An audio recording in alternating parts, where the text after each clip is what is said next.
کانگریس کا وجود بھی نہیں تھا کہ کانگریس یہ ہمیں یقین دہانی کرتی چلتی ہے کہ مسلمانوں کی مذہبی اور ان کا کلچر، ان کی زبان، ہر چیز محفوظ رہے گی آزادی کے بعد۔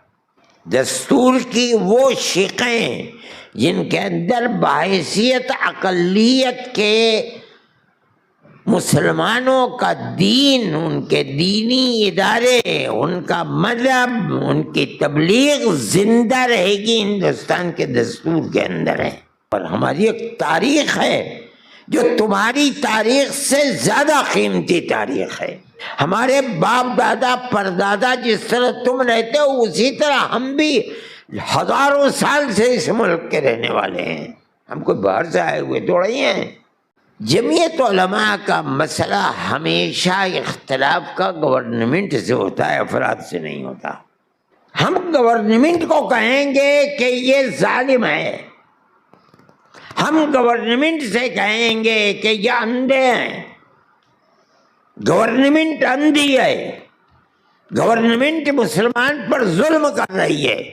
ہم کہیں گے فرقہ پرست ذہنیت ملک میں پنپ نہیں رہی ہے بلکہ پنپنے دیا جا رہا ہے، اور اس کے اندر گورنمنٹ میں ہیمنت شرما جیسے لوگ ہیں جو ملک کو برباد کر رہے ہیں۔ یہ ہماری پالیسی ہے، ہم اسی پالیسی کے اوپر چلتے ہیں۔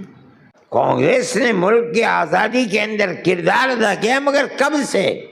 جب سے ہم نے شروع کیا تھا اس کے 80 سال کے بعد کانگریس کو عقل آئی ہے جن لوگوں کو، انہوں نے کانگریس کو بنایا۔ مسلمان تو اس سے پہلے 2 جنگیں لڑ کر کے لاکھوں، اس دلی کے اندر لاکھوں مسلمان علماء کو شہید کیا گیا۔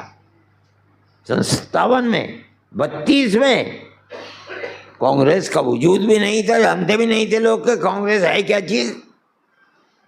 یہ ہمارے اکابر کی تاریخ ہے، ہم اس تاریخ کے اوپر زندہ ہیں۔ جو اس پر اعتراض کرتا ہے اس کا مطلب ہے کہ وہ جاہل ہے، اسے پتہ نہیں کہ اس غلامی سے آزادی دلانے میں سب سے بڑا کردار علماء کا کردار ہے۔ جمعیت علماء انہی کی جماعت ہے۔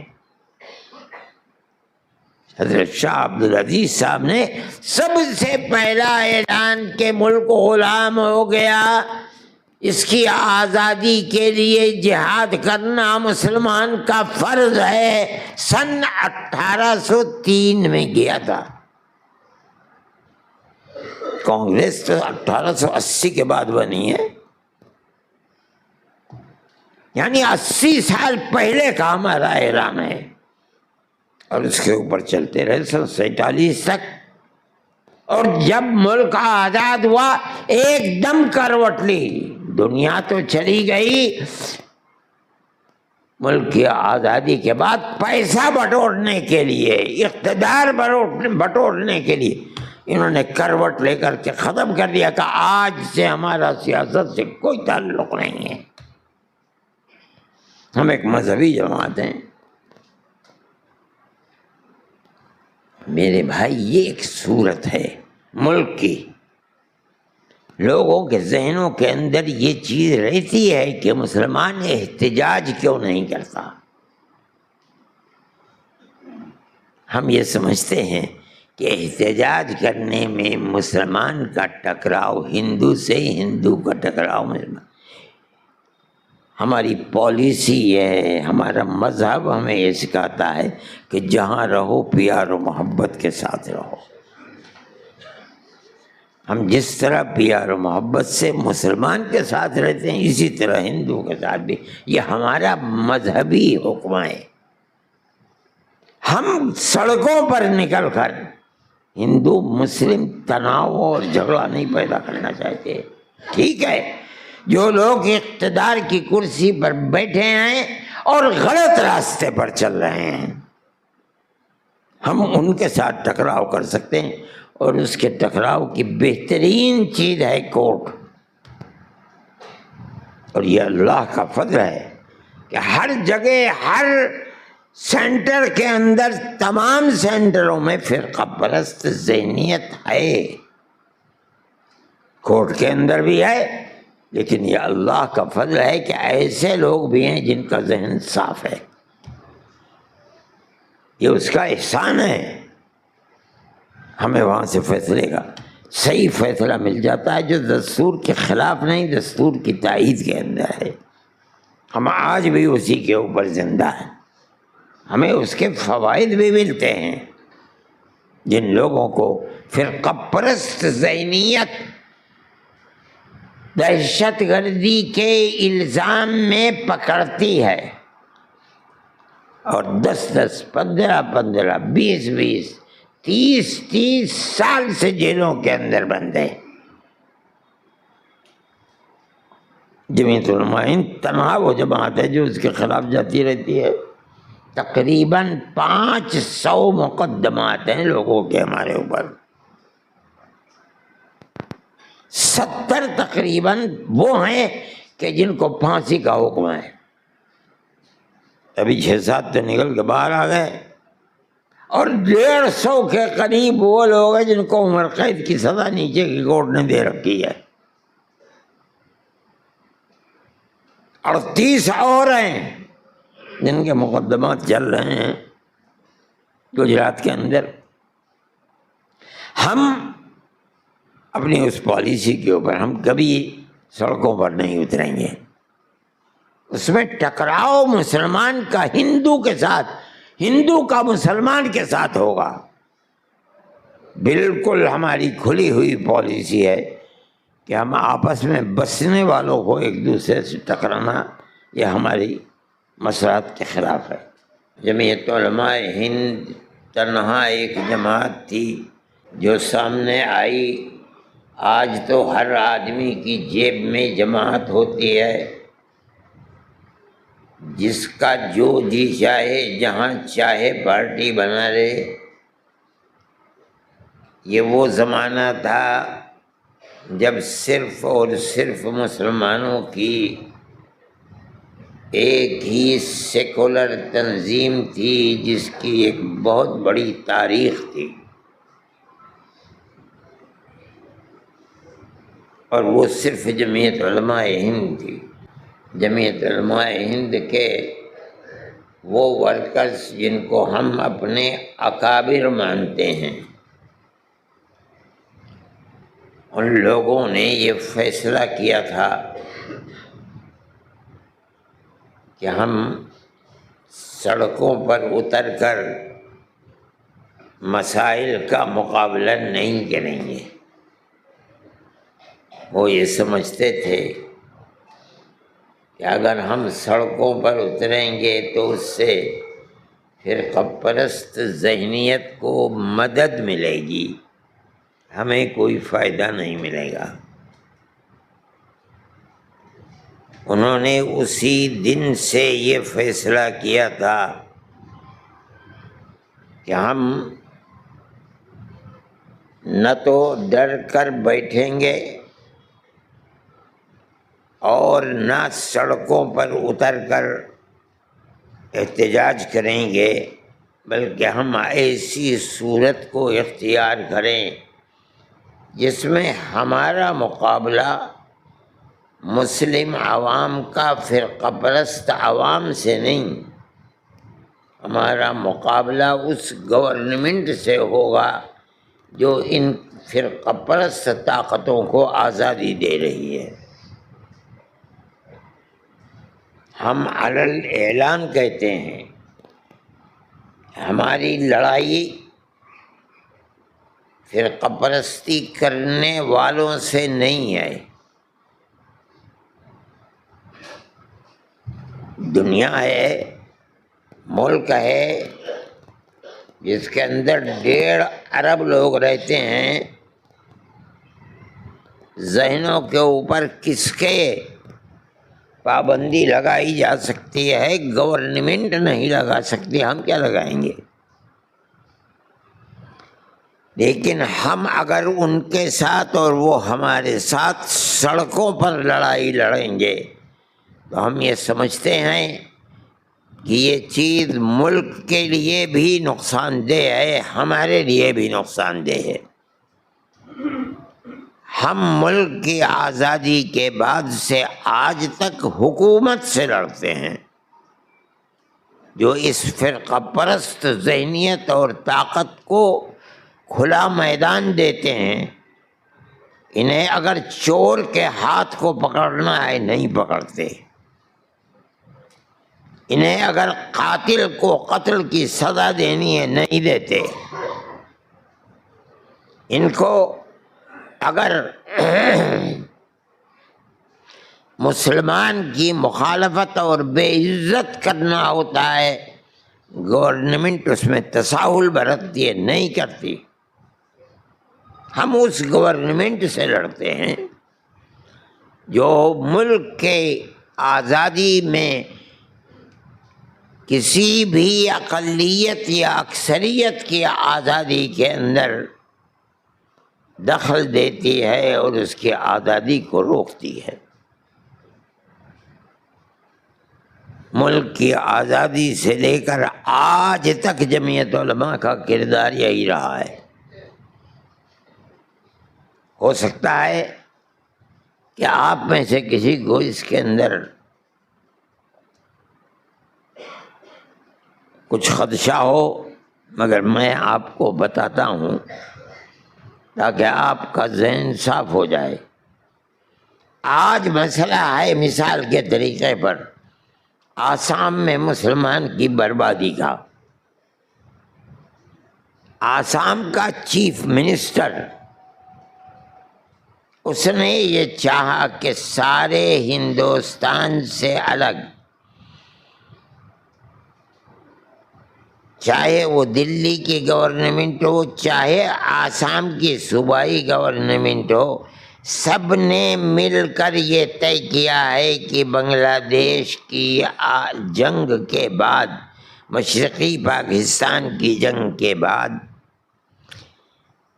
جب ادھر اور ادھر ٹھہراؤ آ گیا اور اندرا جی کی پالیسی کے مطابق پاکستان کے ٹکڑے ہو گئے، تو بیٹھ کر کے طے کیا کہ سارے ہندوستان میں ہندوستانی ہونے کی بنیاد سب سے پہلی مردم شماری سن 51 کی ہوگی،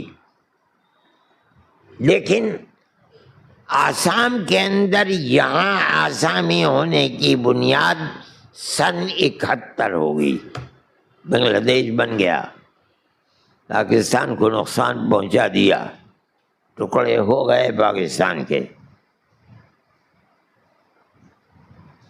اب چیف منسٹر تو اس گھرانے اور اس خاندان کا فرد ہے کہ جس نے روٹیاں توڑی ہیں ہمیشہ کانگریس کی، لیکن ذہن دماغ RSS کا تھا۔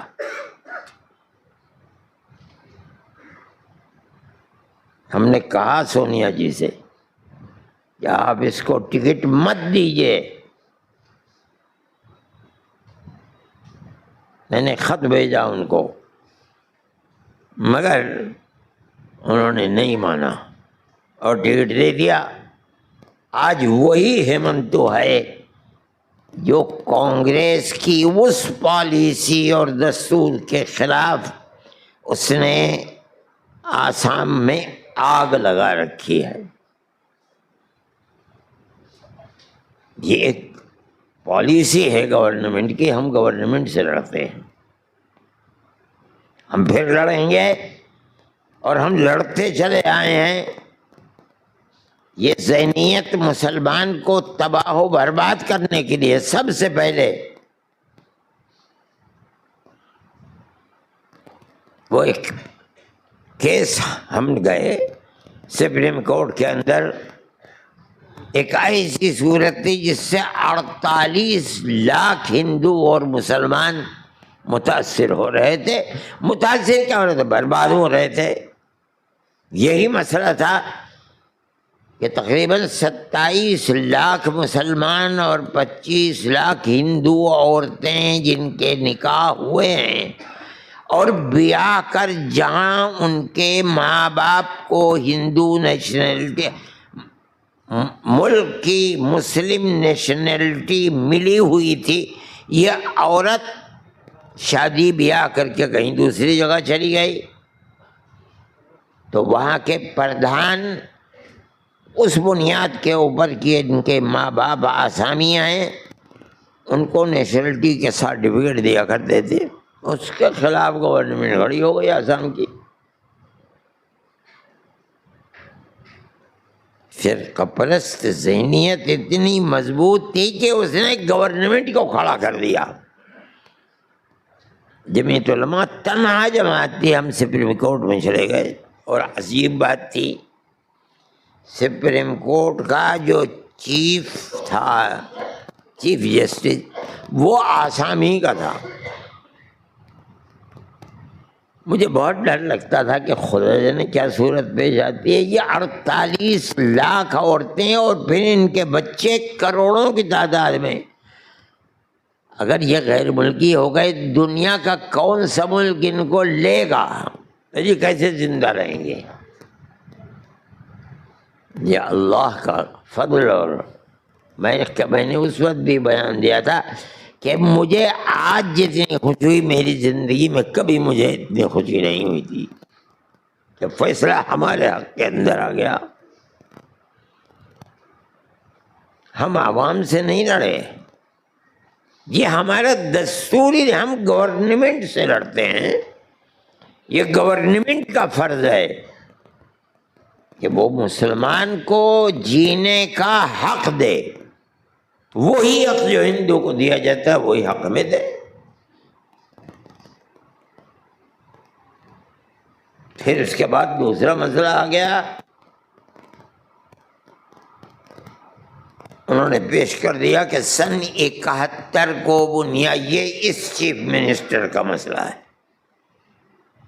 سن 71 کو بنیاد بنانے کے بجائے سارے ملک میں جس طرح 51 ہے، آسام کے اندر بھی 51 ہی کو بنیاد بنایا جائے.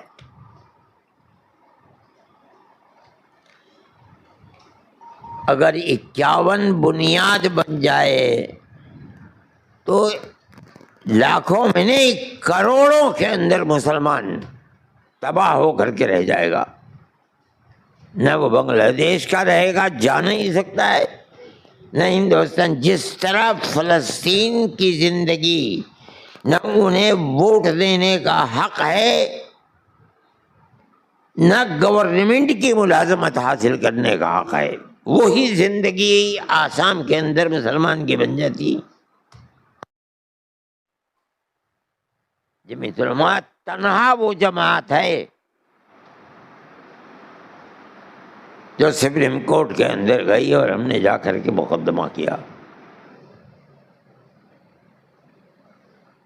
اللہ کی قدرت ہے، خدا کا فضل ہے. ان غریب بے سہارا لوگوں کے لیے اللہ کا انعام ہے کہ فیصلہ 100% مسلمانوں کے حق میں آیا. اور یہ فیصلہ ہو گیا سپریم کورٹ کا کہ آسام کے اندر نیشنلٹی ہندوستان کی بنیاد سن 71 ہے، سارے ملک کے اندر 51 ہے. ٹھیک ہے، کروڑوں مسلمان ملک کے اندر رہا اور ہے اور انشاءاللہ رہے گا. اب آج کی صورتحال ہے، پھر وہی مسئلہ ہے. میں سمجھتا ہوں کہ چیف منسٹر کو سپریم کورٹ کے اس فیصلے سے بڑی سخت چوٹ لگی، جیسے دیوانہ ہوتا ہے اس طرح ہو گیا. مگر جمعیت علماء کہیں سڑکوں کے اوپر نہیں آئی. یہ جمعیت علماء کے اکابر کی پالیسی ہے. آج پھر وسائل کو اس نے کھڑا کر دیا. وہ زمینیں جن زمینوں کو یہ حقیقت ہے کہ وہ زمینیں مسلمانوں کی اپنی نہیں ہیں نہ ہندوؤں کی، جو ہندو ہیں وہ بھی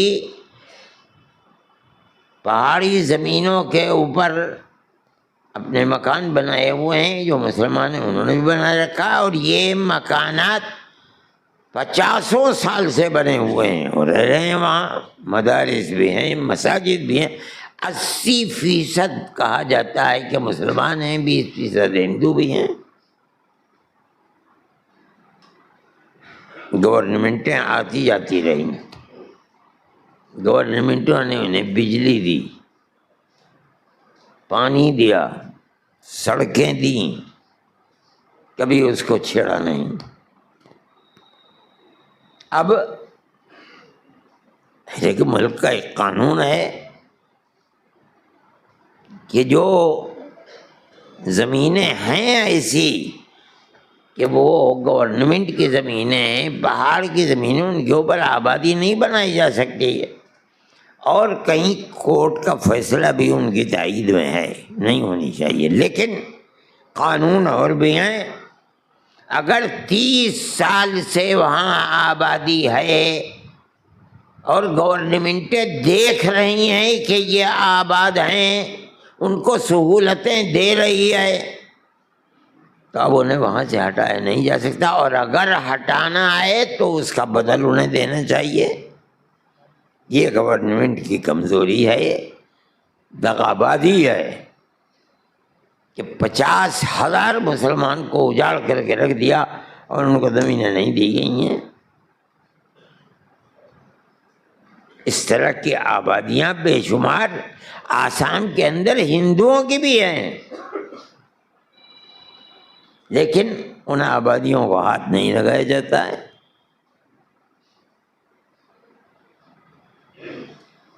میرے بھائی، جمعیت علماء پھر اس کی تیاری کر رہی ہے، عنقریب ہم پھر سپریم کورٹ جائیں گے اس کے لیے۔ سڑکوں پر اتر کر کے ہم نہیں لڑتے، اس لیے کہ اس میں عوام کا مقابلہ عوام سے ہوتا ہے۔ فرقہ پرست ذہنیت کے لیے یہ بہت طاقتور چیز ہے جس سے ملک کے اندر بدامنی ہوتی ہے، اس لیے ہم یہ کام نہیں کرتے۔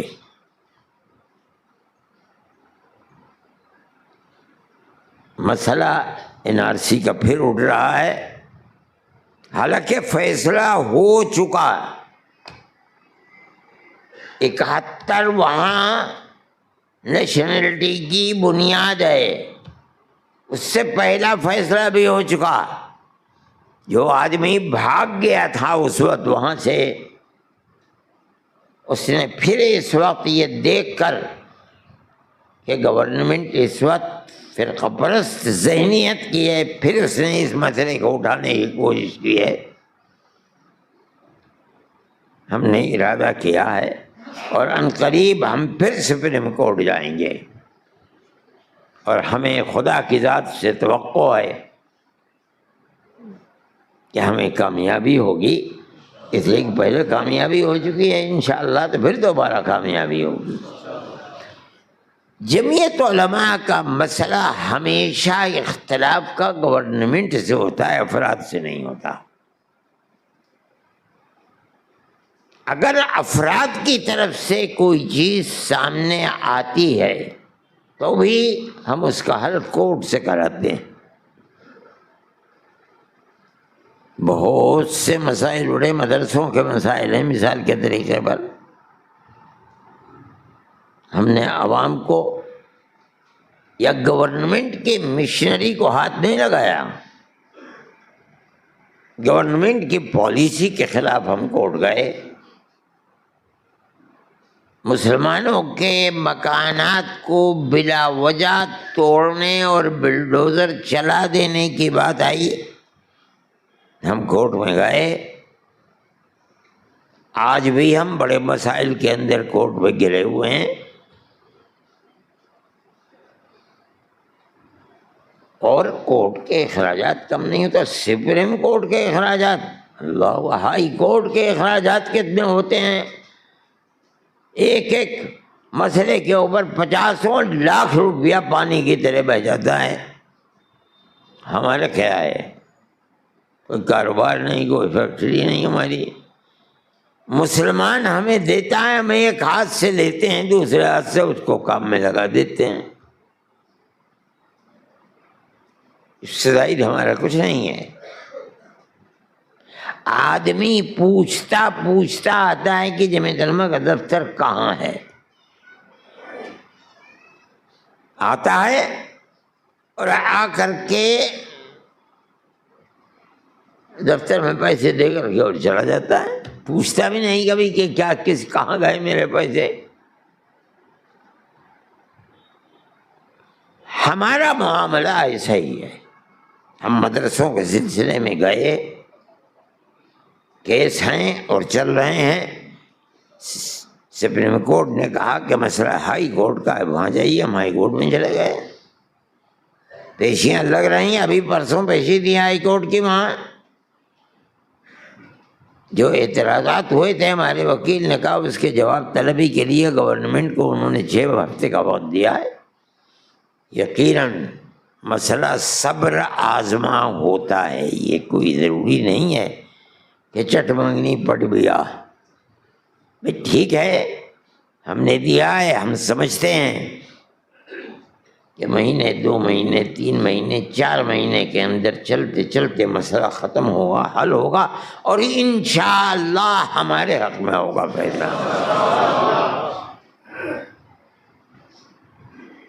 ہر مسئلے کے لیے ہم یہ سمجھتے ہیں کہ جہاں تک کورٹ سے بچ سکتے ہیں بچیں. یہ کوئی ضروری نہیں ہے کہ ہر مسئلے میں ہر وقت کورٹ میں چلا جائے. آدمی کبھی ٹھوکر بھی کھا سکتا ہے. مان لیجئے قانون نہیں ہے، کورٹ کے اندر جو بیٹھی ہوئی ہے ٹیم اس نے ہمارے خلاف فیصلہ، اب وہ قانون ہو، اب کہیں کچھ نہیں ہو سکتا.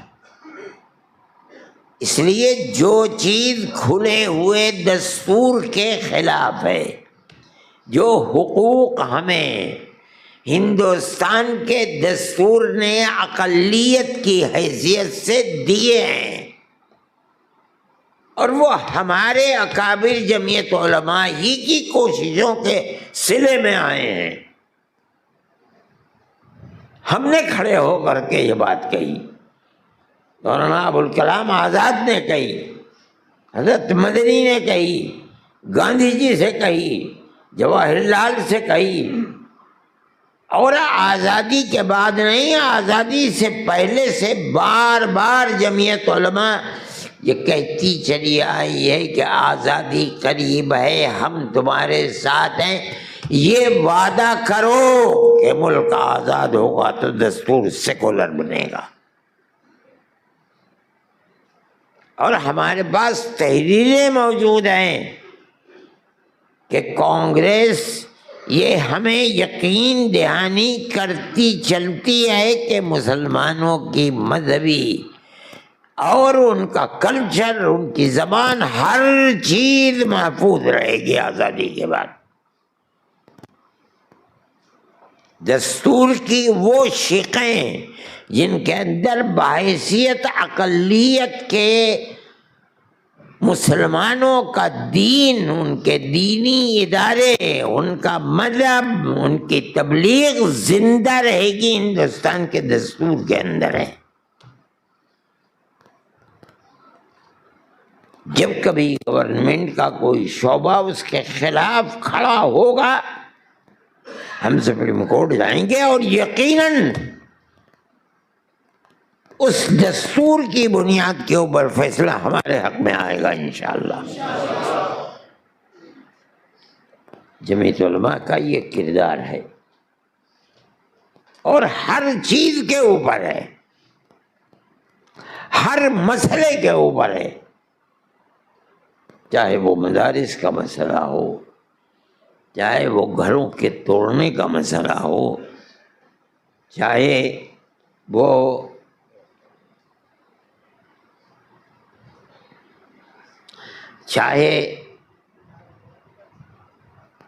نیا مسئلہ فلم کا اٹھ گیا.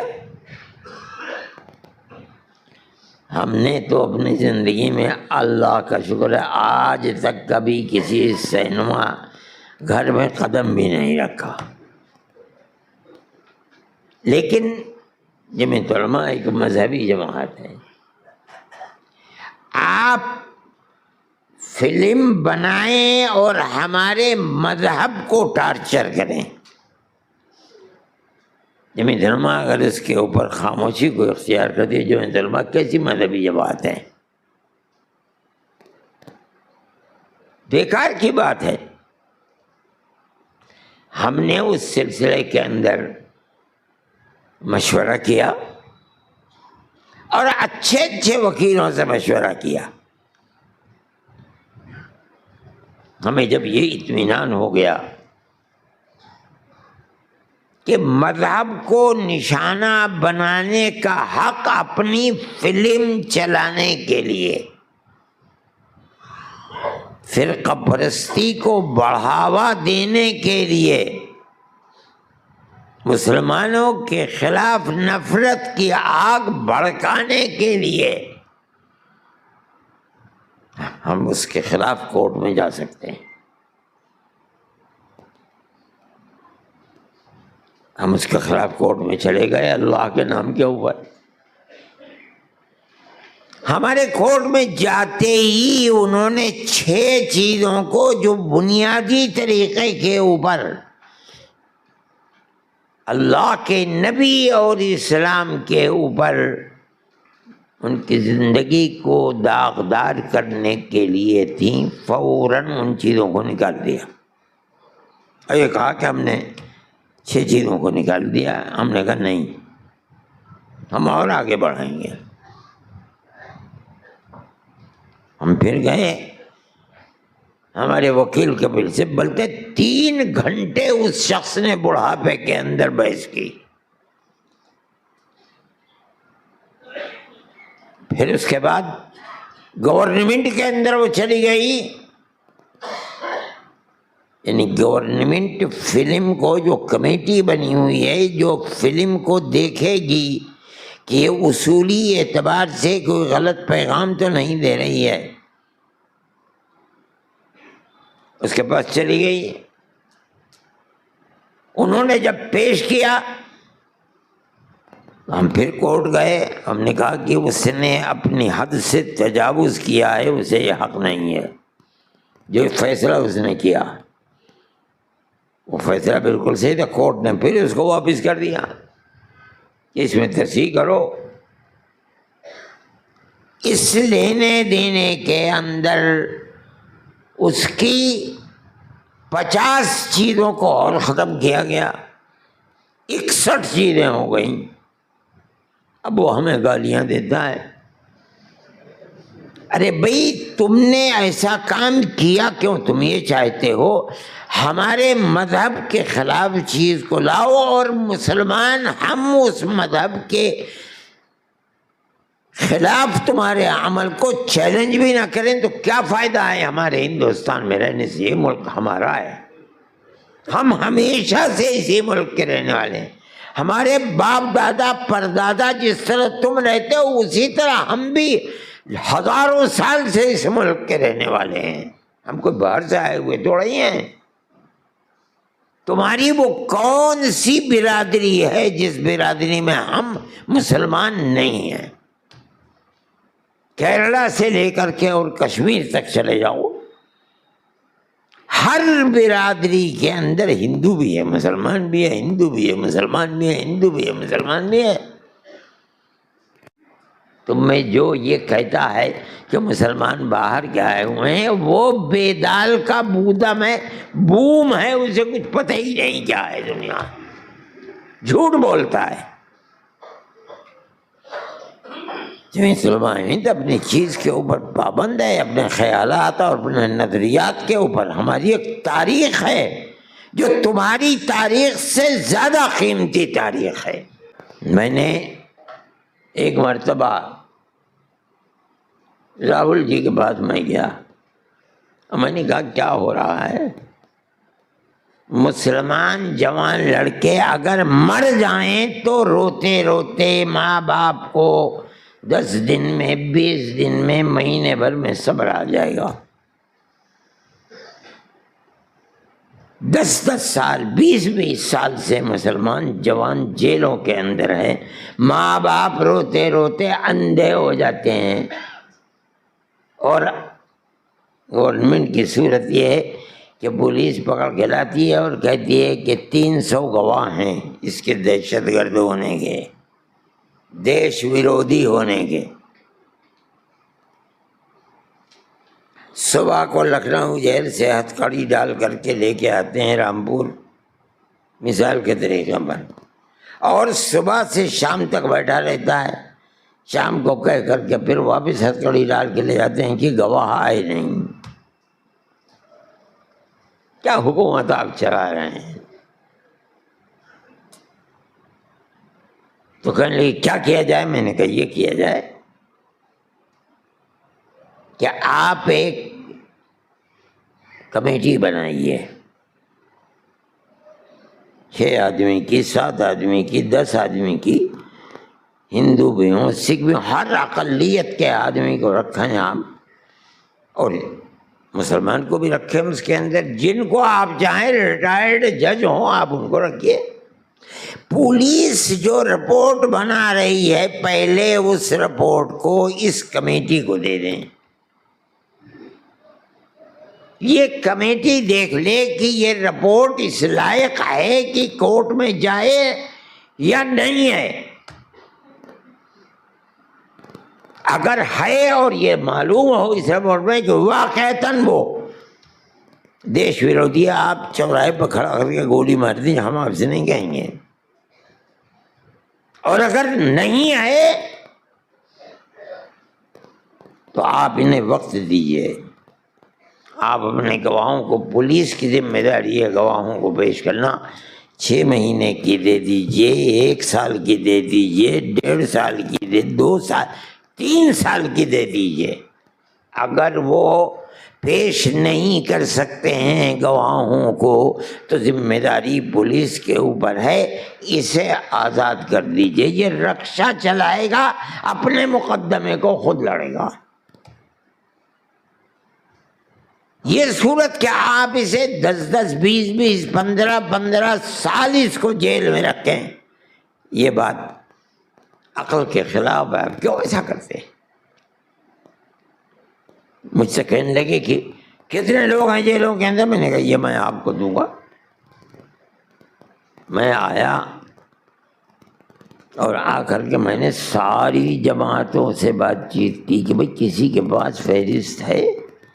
کسی کے پاس بھی فہرست نہیں تھی، نہ ہمارے پاس تھی۔ میں نے اخبارات میں دیا، میں نے کہا کہ جس کا جو آدمی گرفتار ہے اس کے مقدمے کو کون لڑ رہا ہے، اس کا نام، اس کا نمبر ٹیلی فون کا، وہ کس جیل کے اندر ہے، کتنے دن سے ہے، یہ سب چیزیں مجھے بتائیں۔ اللہ کا بڑا احسان ہے کہ میرا جمعیت علماء کا پیسہ تو خرچ ہوا، لیکن وہ پوری لسٹ میرے پاس آ گئی۔ 8 دن کے بعد ان کا فون آیا کہ وہ لسٹ کہاں ہے؟ میں نے کہا میں لسٹ تیار کر رہا ہوں، لے کے آؤں گا آپ کے پاس۔ اس میں 20-25 دن کا وقت لگ گیا، میں اس کے بعد پہنچا، اور میں نے اس طرح بنائی۔ 18 سال سے اتنے آدمی جیل میں بند ہیں، ان کا یہ نام ہے، ان کے مقدمے کو یہ آدمی لڑ رہا ہے، اس جیل کے اندر بند ہے، اس آدمی کا یہ ٹیلی فون نمبر ہے۔ 17 سال سے اتنے ہیں، 16 سال سے اتنے ہیں، 15 سال سے اتنے ہیں، 14 13 12 11 10